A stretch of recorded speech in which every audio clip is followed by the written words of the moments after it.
जबलपुर से है, जहां पेशवा प्रभाकर नारायण राव ने एक बार फिर समाज के न्याय के लिए बगावत का बिगुल फूंका और यह संदेश दिया कि जब तक ब्राह्मण समाज को न्याय नहीं मिलता उनके कदम नहीं रुकेंगे। आपको बता दें, जबलपुर की सड़कों पर एक बार फिर पेशवाई क्रांति की गूंज सुनाई दी, जिसने समूचे शहर को झकझोर दिया।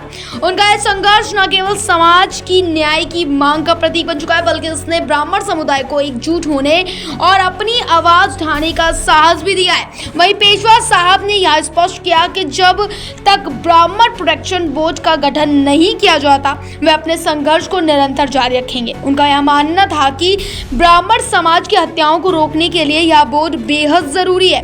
वहीं इसके साथ ही उन्होंने मध्य प्रदेश के मुख्यमंत्री से अपील की कि राज्य में ब्राह्मण कल्याण बोर्ड की स्थापना की जाए, ताकि ब्राह्मण समुदाय की सुरक्षा सुनिश्चित की जा सके और उनकी हत्याओं पर रोक लगाई जा सके। वहीं पेशवा साहब का कहना था कि अगर इस दिशा में कदम नहीं उठाए जाते हैं तो समाज का आक्रोश और बढ़ सकता है। उनका यह आंदोलन समाज में जागरूकता फैलाने का काम कर रहा है और अब यह देखना बाकी है कि सरकार और प्रशासन इस आंदोलन को कितनी गंभीरता से लेते हैं और समाज की मांगों को स्वीकार करते हैं या नहीं।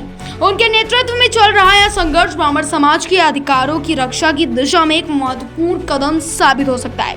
ब्यूरो रिपोर्ट, सम्राट टीवी न्यूज। तो ये इस बात का सूचक है कि कहीं न कहीं भोपाल में सरकार कमजोर चल रही है। लोकल छत्रप सिस्टम जो है वो भारतीय जनता पार्टी में आ गया है और आज हमें इस बात की कमी खल रही है कि शिवराज सिंह चौहान जी मध्य प्रदेश के मुख्यमंत्री क्यों नहीं है।